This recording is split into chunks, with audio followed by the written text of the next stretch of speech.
the 17th century, artists began to produce paintings of everyday life. These give us a sense of ordinary people's experience. The genre was considered by the art academies to be a lesser form of art than portraits of the rich and powerful.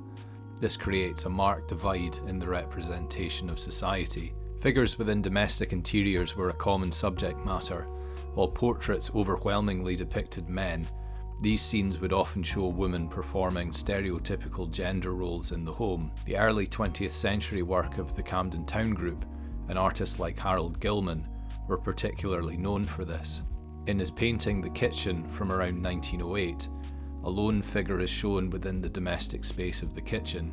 As the title suggests, Gilman has positioned the figure as indistinguishable from the kitchen and its role within the home. Perhaps unsurprisingly, the Camden Town Group did not permit women artists to join its ranks. More than 4 decades earlier, the artist Emily Osborne was creating works with subtle political messages, drawing attention to the position of women in Victorian Britain. In her painting For the Last Time, from around 1864, 2 figures, possibly sisters, are in mourning dress.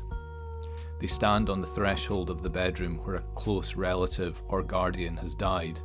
Osborne's work was well known during her lifetime and a regular exhibitor at the Royal Academy, a rarity for a woman in the 19th century. This work hints at the impending orphanage of the unmarried woman following the death of the household patriarch or man of the house.